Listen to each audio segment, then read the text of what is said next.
It's time to lock in. We're talking SEC, college football, and more. This is AP as we see it. I'm all about that action. I'm all about that action. I'm all about that action. I said I'm all about that action.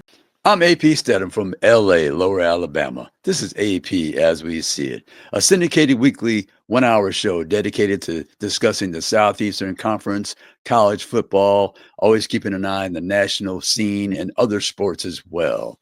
We want to welcome our sponsors. We want to thank them so much for their loyalty and their collaboration. We'll start off with Greer's Markets. Remember now, 29 locations, Alabama, Florida, Mississippi. The holidays are coming up, so you can purchase those turkeys and ham dinners. They have the coloring contest for the children, the recipe contest. Lucy always has her recipes available, so it makes it easier for you when you're preparing for large groups. Also, we want you to check out the groceries to go. If you can't make it down to Greer's, you could check online, groceries to go, and they'll bring everything right to your house, your venue, your office, for your parties, for the holidays. And remember, Greer's got it. They guarantee it. So we want to thank Greer's Markets for being one of our sponsors as well. We have the Wind Creek, which is located at 3 locations in Alabama, Atmore, Montgomery, and Wetumpka. And Wind Creek, you can be a participant as a player. You can also take advantage of the amenities, the spa, the movie theater, the cooking school, the restaurants. So check out all the Wind Creek locations in the state of Alabama, Atmore, Montgomery, and Wetumpka. And then we have also Dr. Jason Northcutt. And Dr. Jason Northcutt is located in Robertsdale, Alabama. Not only does Dr. Jason Northcutt offer basic full-service dental treatment, but Dr. Jason Northcutt has developed a niche within the practice where he provides comprehensive dental implant services such as single implants, bone grafting, and full mouth reconstruction. Dr. Jason Northcutt has been highly trained in those disciplines to offer comfortable and long-lasting solutions to major dental problems. So come by and see Dr. Jason Northcutt and his staff at Robertsdale Dental Care, 251-947-3636. And we also want to thank our sponsor in Dallas, Texas, the Aloft, which the Aloft Dallas Downtown is a Marriott boutique hotel within walking distance to favorite attractions, the JFK Museum, American Airlines Center, Reunion Tower, and Museum District. Work out at their 24-hour fitness center and follow up with a refreshing dip in their pool. You can explore the city and return to the hotel's popular WXYZ bar to mingle over cocktails and savory bites. So call 214-761-0000 or visit www.aloftdallasdowntown.com. So those are our sponsors. Like I say, Greer's Markets, Wind Creek, Robertsdale Dental Care, and the Aloft Dallas Downtown. We also like you to check out our social media platforms at AP Stedham and also at AP As We See It on Facebook, Instagram, and also the X account as well. We have a lot of videos when we're covering different ball games. This past week, excuse me, I was at the Army-Navy game, and as a bonus, I covered the Pittsburgh Steelers versus the Philadelphia Eagles. So you can check out those videos on their social media platforms. But we have a lot of things to discuss. We have 3 excellent guests. We're going to have Heath Shuler, the former Tennessee and NFL quarterback and former congressman from North Carolina. We have Bob Kesling, the voice of the Tennessee Volunteers, legendary. He's going to be retiring after the basketball season. And we have Trevor Groves, the owner-publisher of CUTigers.com. He'll be discussing the Clemson and versus Texas game in Austin, Texas, the playoff game. But anyway, that first game would be Tennessee travels to Ohio State. I think weather will not be a factor. It'll be about 25 degrees. I know Tennessee's been practicing in that type of weather in Knoxville. It gets cold there as well. So I don't think that'll interfere with their ability to throw the football, to execute their offense. So it'll be a good ball game. I think Ohio State, the pressures is mounting there because they lost to Michigan. So I think that Tennessee has an opportunity to play, I think, slightly looser than Ohio State. I think there's more pressure on Ohio State. because their coach lost to Michigan and Tennessee. Those fans are super excited. They've been gobbling up the tickets. I know that's been a concern of the AD from Ohio State. And he's mentioned to the Ohio State Buckeye fans, please hold on to your tickets and don't sell them to the Tennessee fans. So that'll be interesting in and of itself. But it should be a contested ball game. I think Tennessee is a 7.5-point underdog. But they run the ball very well and play defense. That's a good formula for winning playoff type games, and especially in weather where maybe the passing could be affected. I don't think it will be on Saturday night in Columbus, Ohio. Then we have that second game between Clemson versus Texas. Those teams have never met. So Clemson will travel to Austin, Texas. I think the pressure's on Texas and their coaching staff because the two times they played a difficult team was Georgia, and they've lost. They've lost both times. So I think their best win is probably against Texas A&M this season on the road. But Texas will have a chance to satisfy their fans' appetite because Texas is a school that believes they're one of the tops in the country. They haven't shown that in 50 years, but they believe they're one of the top schools. And now's their chance. This is the inaugural entrance into the SEC. They made the championship game. They were not successful. Now they're in the college football playoff. The very first time they had the 12 teams and they earned a berth, rightfully so. But now the pressure's on them. And I think Clemson was a team with 2-3 weeks before the season ended. They had aspirations to be in the playoffs, but they had to wait on other teams to lose. And Miami went to Syracuse and lost. So Clemson was in the championship game, played a tough SMU team, ended up with a 56-yard walk-off field goal to win in a dramatic fashion. So Clemson's certainly excited to be in the playoffs for the very first time. As I said, the 12 teams vying for that national championship to be played in Atlanta. But anyway, one of the other things I wanted to discuss, we had the Heisman winner, Travis Hunter from Colorado won. I just always announce my votes. We vote for 3 people every year, and when I announced my vote, I voted number 1, Dylan Gabriel, the quarterback of Oregon, University of Oregon, led his team to an undefeated season, had some nice numbers. Ashton Jeanty, the running back from Boise State, led his teams to the playoff. And then Curtis Rourke, their transfer from the MAC school, Ohio University, I believe, to Indiana. And Indiana had never won 10 games. Think about that. In the history of their program, they're in the playoffs. Indiana. And that's right. I said Indiana in the college football playoffs. Representing the Big Ten as well. So that was a milestone achievement, and I felt that their quarterback deserved some consideration to be among the Heisman finalists, so I voted him number 3. So my votes were the quarterback, Dylan Gabriel from Oregon, the running back, Ashton Jeanty from Boise State, and the quarterback from Indiana, Curtis Rourke. They all had sensational seasons, and I was very happy to cast my vote for those 3. But in the next 3 segments, we're going to have a guest. As I said, Heath Shuler, quarterback from Tennessee and the NFL and former Congressman. We're going to discuss some of the issues in college football besides the Tennessee and the Ohio State matchup this Saturday night. Then we'll talk to Bob Kesling, the legendary voice of the Volunteers, who's retiring after the basketball season. Then we'll have Trevor Groves. He's very knowledgeable about Clemson, owner and publisher of CUTigers.com. But I'm looking forward to this weekend to watch these games.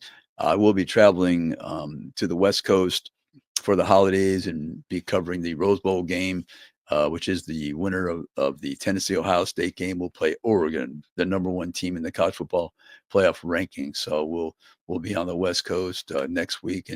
But I'm very interested to watch these games. The other game that will be played, other games will be Indiana. As I said, Indiana playing Notre Dame in-state ball game. I think that's the highest priced ticket, as you could imagine. 2 in-state teams, Indiana and Notre Dame. Riley Leonard, the quarterback from Fairhope, Alabama, via the transfer from Duke University. I think it's going to be very competitive. I think all these games will be competitive because these teams are going to lay it all on the line. And then you have SMU from Dallas, Texas, traveling to Penn State. It'll be probably in the 20s for that game. I think they might have some snow as well. But I think for one game, all these teams will survive the weather and they'll be able to operate and execute their game plan. I don't think it will affect the team because mentally they've been preparing. And I think it's something that they can overcome. And I'm just looking forward to all these 4 games on the weekend. The one on Friday night, Indiana, Notre Dame, and then the other 3 on Saturday. Excuse me. But and another thing I love about these games, you're seeing teams play against each other that maybe have never competed or rarely scheduled each other for the playoff game. So that's something also that intrigues me about the college football, having the 12 teams and trying to vie for that championship, which will be held in Atlanta, Georgia, the 20th of January. So the playoffs run from December 20th of December 20th to January 20th. So that's a month of college football. Keeps the heightened intensity and interest, and that's something different. And like I said, college athletics now is really professional because you have the NIL, you have the transfer rules, which is a form of free agency. You have the NIL, which is a form of payment, and then you have the playoffs. So it looks like it's professional, and it is. And it's been professional for a very, very long time. But anyway, we're going to be back after these messages with AP. As we see it, our guest will be Heath Shuler, the former Tennessee NFL quarterback and the former congressman from North Carolina. We'll be right back after these messages with AP as we see it.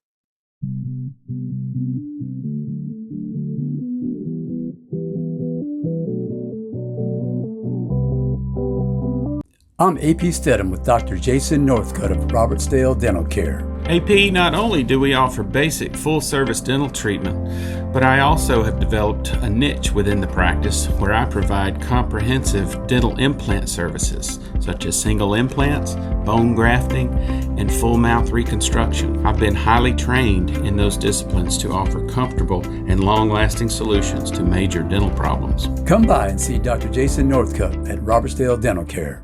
Hi, I'm AP Stedham for Greer's Markets. If you're planning a big party or for every day, shop at Greer's for delicious food, beverages, and snacks. Save time and money by checking on Greers.com and use Groceries to Go to get your Greer's groceries delivered. Look at the weekly ad for more information. 29 locations in Alabama, Florida, and Mississippi, serving the region since 1916. Remember, Greer's got it. They guarantee it. And we're back with AP as we see it, and we have a very special guest, a friend of the show, Heath Shuler, former SEC Player of the Year, #1 draft choice in the NFL, former Tennessee volunteer quarterback, played in the NFL a number of years, and also a former congressman from North Carolina. Welcome back, Heath Shuler, to our show. AP, thanks so much for having me back on the show. Oh, yeah, it's a real pleasure. I know you are super excited for this Tennessee team that's going to be traveling to Columbus, Ohio. We had a little conversation. Your son Navy is a reserve quarterback and your daughter's on the dance team, so you've got both feet involved in this situation. Oh, absolutely. Yeah, with both my wife and I have gone to Tennessee now. Both of our kids go there. It's really been a dream come true to be able to watch both of them on the field at the same time, and just does the heart good. And it's a great time of the year to be in the playoffs now and getting to see them travel along with the team, so it couldn't be better. Heath, I know it's a cold weather situation, but I know it gets cold in Knoxville, but I think the team will be ready. It's one ball game. You have to survive one ball game in the cold. So, but how would you characterize this matchup, Heath, against Ohio State? It's going to be a really tough matchup, but I really think that Tennessee's got a really good shot at this. I mean, they practice in the morning, so it's cold here, so I don't think that the weather's going to, should be a factor. Right. The second part is I think one of our strengths is our running game, and I think if you look at the Ohio State's defensive front, it's kind of more, they're very strong all in all, but if you're going to have a weakness, that seems to be one that they've had a weak side on. So it gives us a great opportunity to be able to run the ball, and I think when we run the ball effectively, that certainly opens up the passing game and gives us an opportunity to be a very balanced offense. Hey, the next question is tougher. Can you pronounce Nico's last name? I just say Nico. You're like me. Once in a while, I say can Nico. I know how to pronounce it, but if I butcher it one time, then then it shows up that I don't know how to pronounce it. So I just say Nico. Yeah. Right, I do too. I try to stay on that course myself. Yeah. But anyway, how's Nico developed through the season, Heath? What do you think about his play so far? I think early on, I think it was he was still showing signs as a redshirt freshman. I mean, I know he got a lot of playing time last year, but there's nothing like you Yes, being the quarterback, and I've seen the progressions. He wasn't. He didn't feel comfortable in the pocket. He wanted to get out maybe a little too early. And as time has right, gone on, I think our offensive line has done a much better job of protecting him first and foremost. But I right. also feel that sometimes he was escaping early when he just needed to step up or slide a little bit and stay in the pocket. And I think he's been able to that's really helped us in the passing game because our passing game has certainly improved since he's done that. Yeah, I think that's going to be a key, especially in the third down, critical third downs up in Ohio against Ohio State, that Yes. defense. But I think that Tennessee really has a recipe to win because, as you mentioned, Dylan Sampson, 1,400 plus yards rushing, and the strong defense by Tennessee throughout the year. How's the secondary been for Tennessee this year, Heath, when they've gone We against all some good everybody always teams? talks about how strong Tennessee's up front seven is, and that has Yes, been really good. But in my opinion, if you looked at it going into the season, you would have said that the secondary was the weakest part.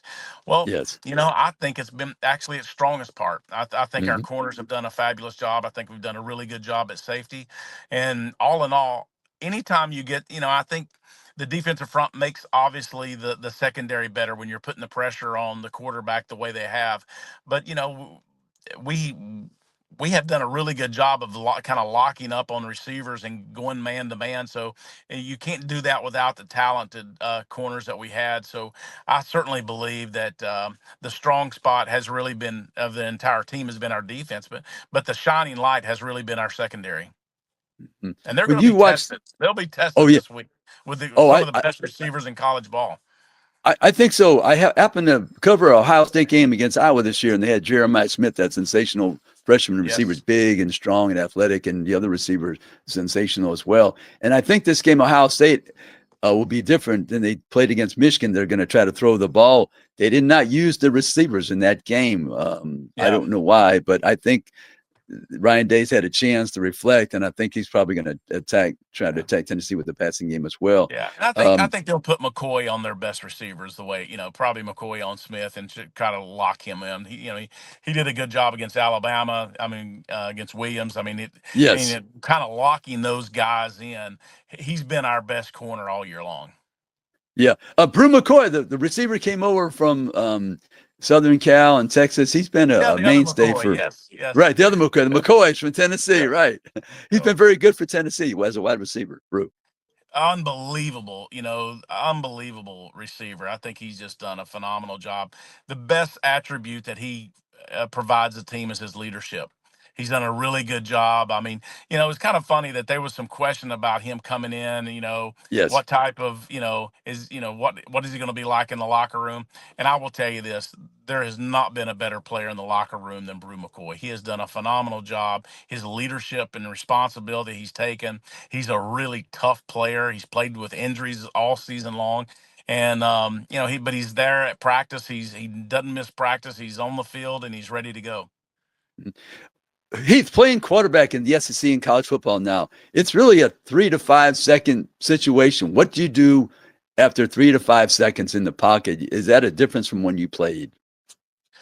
I think it depends. I mean, I think David Cutcliffe, who was our offensive coordinator while I was at Tennessee, I mean, some of the things that they're doing today is what we tried to do back then, and it's okay to move in the pocket and try to get the ball down the field by throwing in the pocket, but if not, get out of the pocket, either use your running ability or where it opens up something in the secondary and throw the ball on the run. I think that's why you want those mobile quarterbacks. I think Nico exemplifies that in his game and his style. And I think although it has changed, I mean, you look at Tim Tebow. It's been a few years since he played as well, and I think he was able to get out of the pocket and do those things. And I think that era is going to continue of having those athletic quarterbacks on the collegiate level. What about Josh Heupel as a big game coach? Have you noticed something in these type of ball games? Really amazing this year. But what I really like about from a coaching standpoint is how level-headed he is, and he treats every game equally. If you're playing in the college playoffs or you're playing, UT Chattanooga like we played this year, he has that same demeanor, that same work ethic. And it doesn't, I like that as a coach. Former player, you don't like those coaches that, Yes. they really ramp up and they change their personality and they get stressed out about a particular team. Yes. I like being level headed. And I think that's been truly amazing. And, being able to watch him from afar, but also getting that insight from my son, listening to how he conducts himself, both, at practice and then on game day. And it's, he's the type coach you want your son to go play for. Hey, Heath, last couple minutes here. We're going to switch gears. Does Congress, and as a former congressman, maybe you can tell us, does Congress have the appetite to do something with the NIL and college sports? I wish they really would. I think it's, what we're seeing today is not good for college sports. I think the NIL, I do believe that players do deserve to get paid in some capacity. But I think probably the biggest problem that I'm seeing is the transfer portal. And I'm speaking from a son who actually did transfer from Appalachian State to Tennessee. But, I Yes. would definitely say that the transfer portal is causing more problems. And, and I'm looking at it from an academic standpoint that, look, so many of these, I think 25% of the kids last year who entered the transfer portal are not in college this year. That is not the type of, that's not the reason why you go play college ball. You go play there to get an education, you get a scholarship to pay for your school.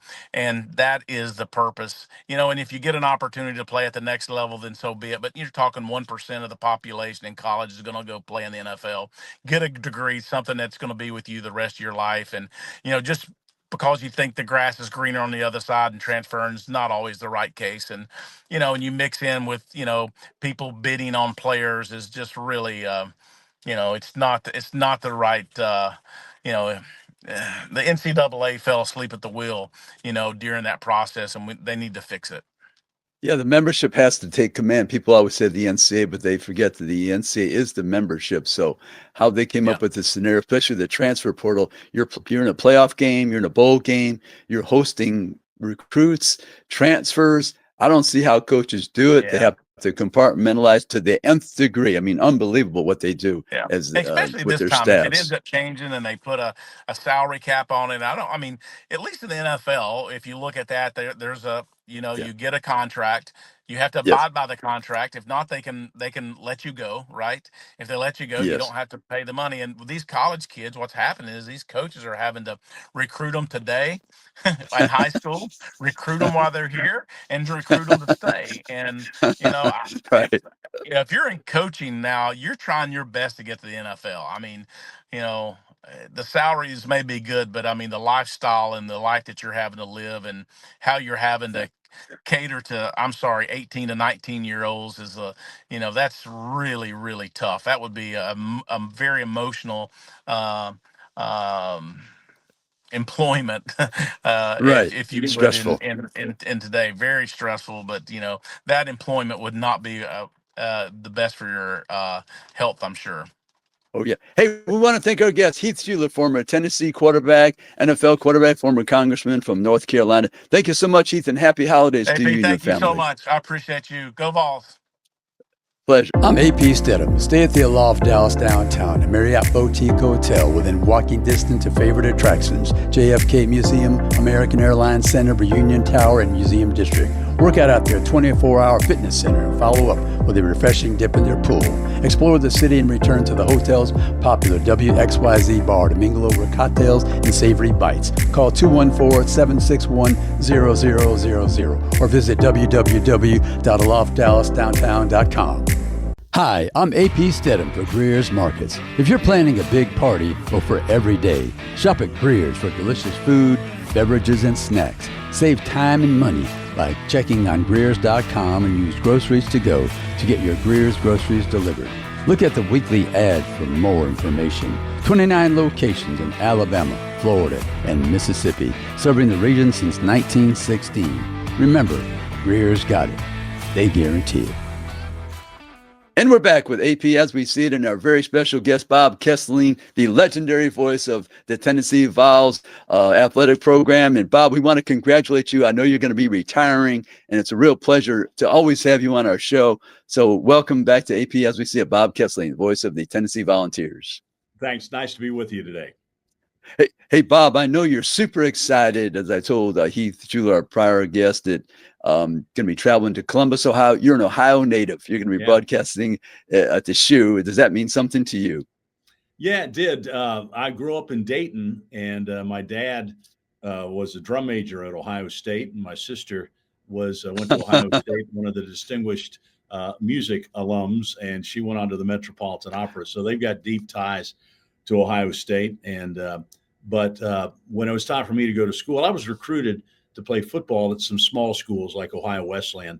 And just by happenstance, I had a buddy who was his dad knew Ray Mears, the old basketball coach here, when he was in Springfield coaching at Wittenberg. So they came down Jeff was going to try and become a manager or walk on the basketball team, which he did. He made the freshman team and then became the manager during the Ernie and Bernie days.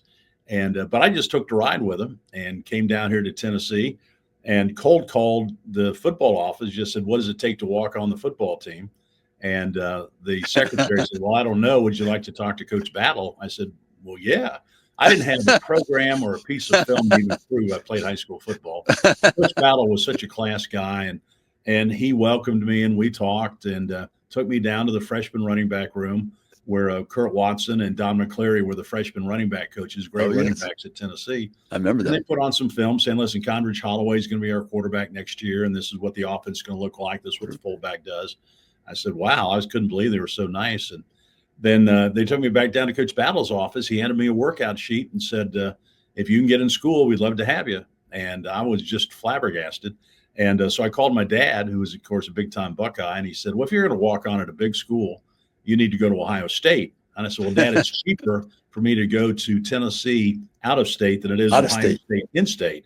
And he said, go Vols. And so that's how it happened. So I came to Tennessee and haven't left. I've been here since 1972 doing something either with the university or with the Vol Network or doing local TV and radio and Jefferson Pilot, just a bunch of different stuff. I've been blessed and had such a great time in a career, and now being able to make history Saturday night, going to the playoffs and doing it at Ohio State with my dad and my sister's ties there, it's pretty special. And you've done it very well, but you don't need me to say that because there's plenty of people in line who could say that to you. But thanks, I appreciate that. You're welcome, Bob. Bob, how do you categorize this matchup on Saturday night? In about 25-degree weather, I think, right? About 25 degrees. I don't think the weather's going to affect either team because Tennessee practices in the morning, and last week it was in the 20s here every morning. Oh, perfect. Yeah, warmed up in the afternoon. So Nico has thrown the ball in cold weather, and they've gone out there and they played. Now they haven't hit in cold weather because you don't hit this time of the year. And when you get cold, those hits, they mount up a lot. I mean, they have a lot more impact when it's cold than when it's warm. But I think the one factor that, and I know the people in Ohio are concerned about, what about the Michigan hangover? And how much is, if you go back and look at Ohio State teams down through the years, when they've lost to Michigan, they haven't fared very well in bowl games. And Tennessee found that out back in the 96 Citrus Bowl after Ohio State had lost to Michigan. And Tennessee beat them in the Citrus Bowl. Now, both those teams had lots of talent, so it was going to be a slugfest anyway. But you could tell that Ohio State just didn't have the same zip. And it'll be really interesting to see how motivated they are. I know a lot of Tennessee fans are trying to make their way to Columbus, and they're gobbling them up all the tickets they can get. So it might not be the home field advantage Ohio State was thinking it might be. But still, Ohio State will be tough to beat in the horseshoe. They always are. And this is different, though, because it's a playoff game. It's not like you're just going to a meaningless bowl game. I mean, this game Saturday night means a lot. And so I would think that Ohio State would be motivated. But so I think it's going to be a good, hard-hitting, low-scoring football game. Yeah, I think that's the difference. And my question is, will they play loose or tight? Bob, that's what I'm concerned about for them. Yeah. I think there's a lot more pressure on Ohio State because their fan base is not happy. And the people in Ohio are not happy with how this season ended, losing to Michigan. And And the people that haven't lived in the state of Ohio and Michigan don't really understand just how important that game is, and it's an emotionally draining game, because, in the Ohio State locker room, they got a clock up there that counts down to when the next Michigan game is. So it's beat into them every single day about how important that game is. And when you lose it, you feel like you've let the whole state down. So I'll be really interested to see the emotional aspect of the Ohio State team, but I know Tennessee's going to be motivated. Oh, yeah, for sure. Hey, Bob, what has surprised you this year about Tennessee? Anything, offense, defense, special Well, teams? I think the one thing that surprised me is that they haven't had those big, huge chunk plays that we've been so accustomed to when Hendon was here, and even some with Joe Milton last year. I think everybody thought, and probably unjustified and not very fair to Nico, when the season began, he had so much hype and he played so well in the bowl game last year. Everybody thought he was going to be the next Peyton Manning, Hendon Hooker, Heath Shuler rolled into one. And that was just unfair to him. And I think everybody thought he was just going to come out and be throwing 50-yard touchdown passes, all day long. And he was a freshman, and he was going through this for the first time. And he played against Alabama and Georgia for the first time, and it's different when there's so much emotion in those games. So it's been a slow process, probably not as fast as everybody around here had wanted it to be. But the fact that they had to kind of shift gears and go back to running the football a lot. Now, Josh Heupel's whole offense is based on running the ball first and then trying to go over the top with big plays. But they've had to rely more on the running game. But it's still remarkable. They're averaging 232 yards on the ground and about 230 passing the ball. So they've been extremely balanced this year. And so what they want to do, they want to get you to jam that box to stop the run and then throw it over your head. And that's what they'll try and do against Ohio State. But Dylan Sampson, I don't think everybody here thought he was going to be a good running back. He's been sensational. I mean, the number he's put up, he rushed for over 1,000 yards in just SEC games. So think about that. Most of the time when you get a 1,000-yard rusher, they might have 300 yards against a directional school or something like that, and they get over 1,000 in the conference. But he had over 1,000 yards in his 8 SEC games. That's pretty special. And, of course, 22 touchdowns, that's even more special. So he's just really been the workhorse and I've called him the heart and soul of this Tennessee offense, because I don't know where they'd be without Dylan Sampson in the year he's had. No, he's been the key in the defense as well. Hey, Bob, are there any significant opt-outs in the game at this point that you know about? No, not for Tennessee, I don't think. They've got they had some backup wide receivers, and but nothing. I don't think there's any guys that have dropped out that they're going to be sorely missed. So, no, I think they're in pretty good shape. And I think most of the ones that have left probably was a good idea. I should have been shown the door, maybe, possibly. But, well, Bob, the players know. I mean, they get out there in the field and they know. You can see it from afar, but the players, they're out there every single day, and they know who the good guys are and the guys that can play and the ones that can't play. And so so it gives these guys an opportunity to go find a new home if they can find a new home. That's one thing about the transfer portal. Everybody thinks I'll go in the transfer portal and everybody will gobble me up. Well, that doesn't happen sometimes unless you're a really good player. And sometimes these guys, nobody's knocking on their door when they go in the portal. So we'll see how that works out for these guys. And that's one of the things that they'll have to iron out with this transfer portal deal. And guys will figure it out eventually when somebody will tell them, hey, listen, I went in the portal and nobody offered me a scholarship, so be careful. Right. So I think that's going to happen as we keep evolving this transfer portal and the NIL stuff. Last minute and a half, Bob. Bob, when you watch Josh Heupel coach in these bigger ball games, do you see a change in his philosophy? No. He is as consistent a guy day to day as any coach I've ever been around. There are no ups and downs with him. He knows exactly why they won, and he knows exactly why they lost. And he has extreme confidence in himself as a play caller. I mean, he really believes that his offense is elite, and he really gets out there and says, we're going to score, and we're going to try and score in the very first possession. So he's very confident in what his offense looks like and his ability to out-scheme you and draw up plays that are going to score touchdowns. So, but he never seems to get too over the top or, be emotionally down if something doesn't happen right. He believes in preparation every day, and you treat every single game as they're the same. It doesn't matter if you're playing UTEP or you're playing Alabama. You got to do the prep work the same, and I think it's really paid off for him. Oh, yeah. Hey, Bob, we want to congratulate you, and I hope we have you on the show before you retire. And it'll be after basketball season, right? Yeah, right, that's Bob? right. After the Vols go to the Final Four in basketball too, so that'd be good. Hey, that'll be awesome. That'd be Both great. teams in the playoffs for basketball and the football would be tremendous. But Bob Kesling, the legendary voice of the Tennessee Vols, and we really appreciate you being on the show. And Bob, have fun in your home state in Ohio. I know it's a big moment for you as well. So we really appreciate it. And we'll be right back after these messages with AP as we see it. Thank you so much, Bob. Thank you.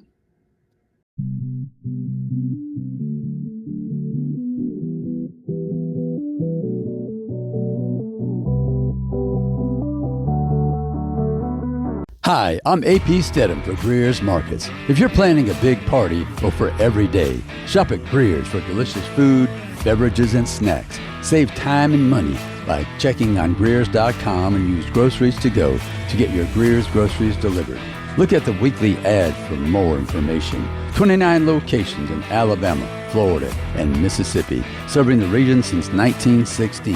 Remember, Greer's got it. They guarantee it.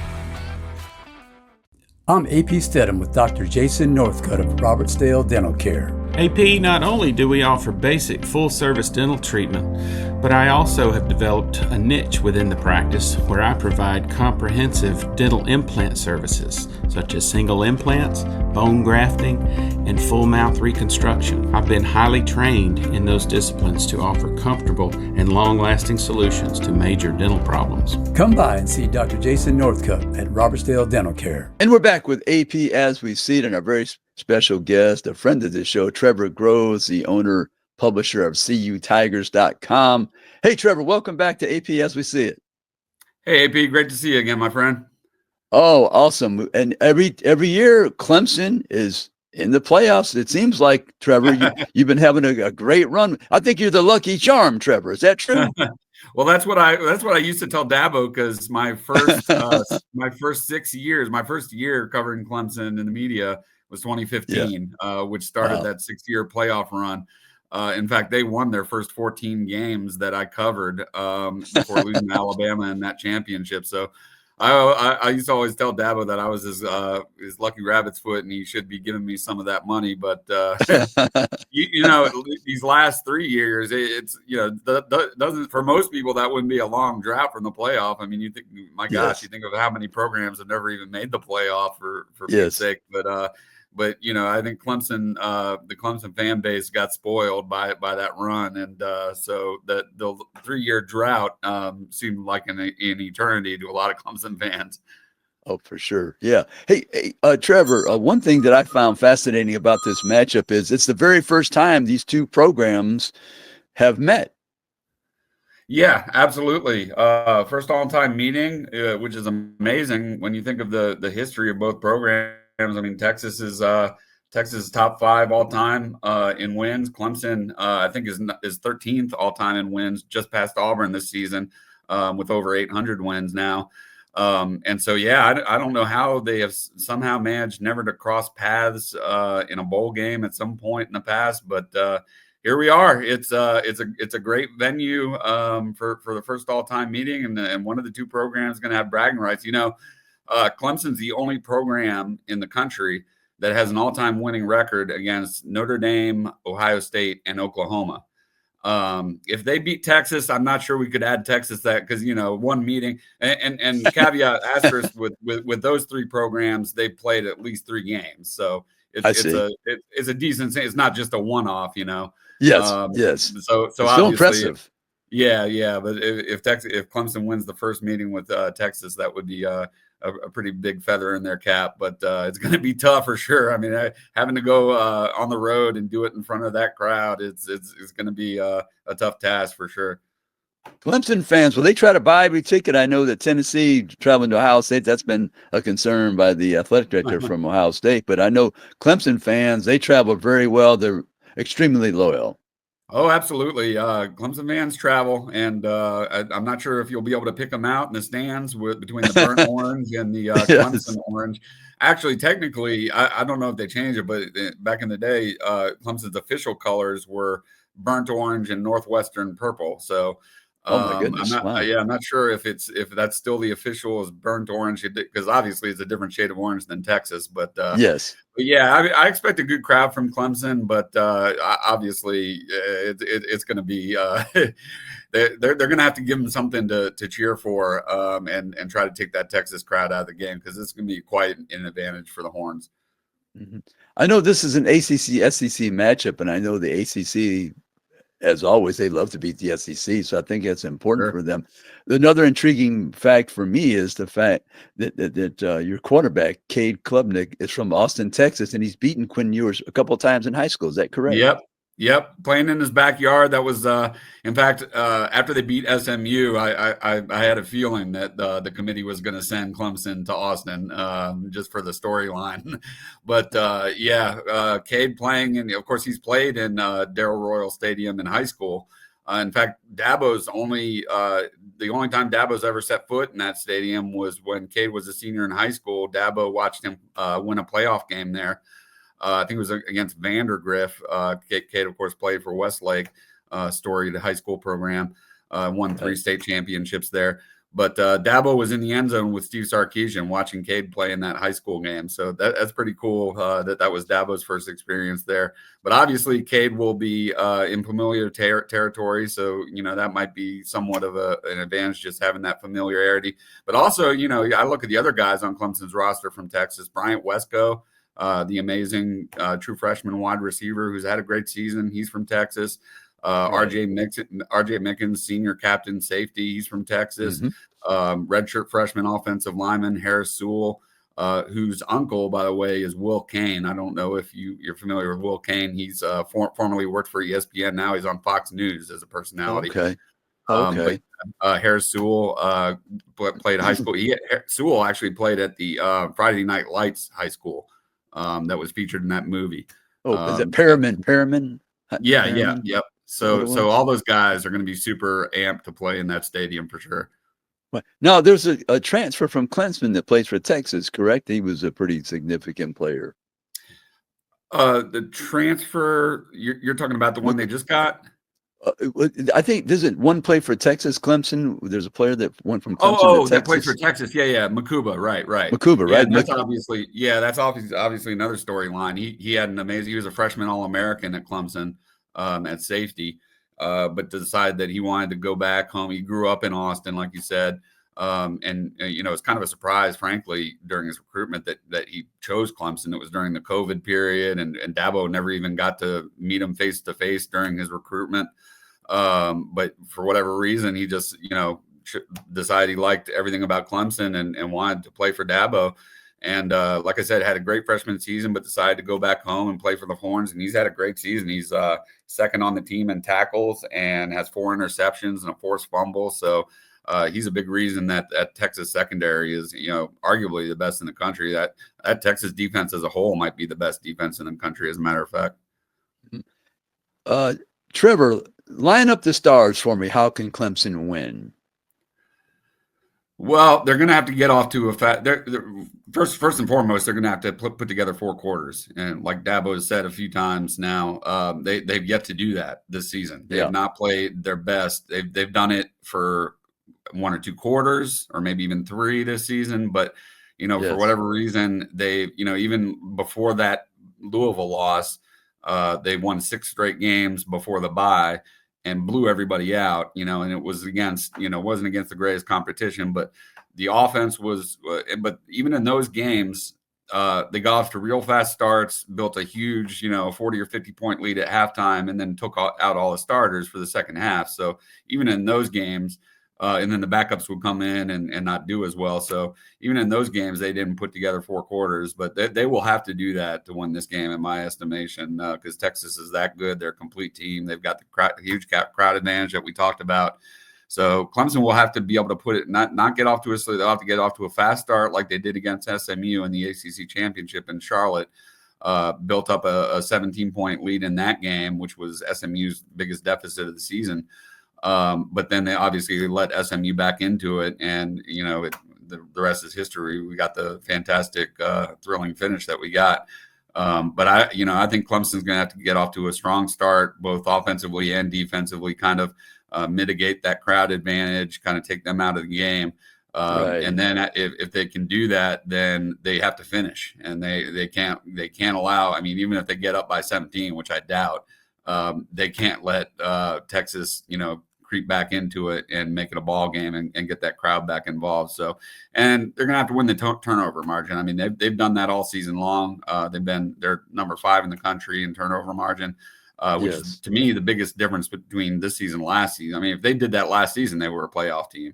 But the turnovers just plagued them last season, especially catastrophic turnovers. But they've been doing a great job. Even the South Carolina loss a couple of weeks ago, they won the turnover margin in that game, and it's extremely rare for them to lose a game when they do that. But so they do those two things. I think they've got a shot, but it's going to be a tight game, even if they do. Oh, last minute and a half, Trevor. Trevor, what's a surprise if somebody's never watched Clemson about this edition of the Tigers and they face Texas? I mean, playoff game. It's new for everybody. What's the surprise about this Clemson team that maybe somebody never watched them? I would say some people might be surprised by how well they've done offensively this season, especially if you look at the last 3 years. Going back to DJ when he was quarterback, they had national championship caliber defenses, but their offense certainly struggled. I mentioned the turnover plague that they had last season, but also injuries. A lot of people don't realize how many injuries they had the last 3 years during that playoff drought, especially at wide receiver. I mean, they're actually absolutely plagued with wide receiver injuries, and so they have more depth at wide receiver this season. Obviously, I mentioned Bryant Wesco, the freshman, and also TJ Moore, the other true freshman, who's had a great season. By the way, just as a side note, probably a lot of people are going to make a big deal about the fact that Dabo signed his first wide receiver from the transfer portal a couple days ago. And while it is a big deal because he's never done that, in fact, he's only had 2 transfers from the portal, and they were both backup quarterbacks, Hunter Johnson and Paul Tyson from Alabama. Yes. The only reason really Dabo did that was because he had 2 receivers enter the portal in the last few weeks. Troy Stellato and then Noble Johnson, the freshman from Texas, entered the portal last week. So, but that kid's from Georgia, Tristan Smith, played in the FCS last season, had a great season. He's got great size. He's 6'5", 205. So it'll be interesting to see how he fits in into the mold when he comes in. But getting back to your original question, the offense has been much better this season than it has been the last 3 years. But the defense, to me, that's the most startling thing. And while I think the defense is better than their numbers and their rankings, they're number 73 in run defense. We're just not used to that at Clemson. All those years under Brent Venables. I mean, even the last 3 seasons, they've had top 10 run defenses. Same thing with third down. They're number 41 third down on opponents' third down conversions. We're used to them being top 10 year in, year out. They're number 25 in sacks with almost 3 sacks a game. So that's not too far of a drop off. But they've, since 2018, they've led the nation in sacks. So. Oh yeah, Trevor, we've got to get going, unfortunately, but we want to thank you, Trevor Groves, the owner publisher of CUTigers.com. We want to thank our other guests, Heath Shuler and Bob Kesling, both from Tennessee, and we'll be back next week with another edition of AP as we see it. Thank you.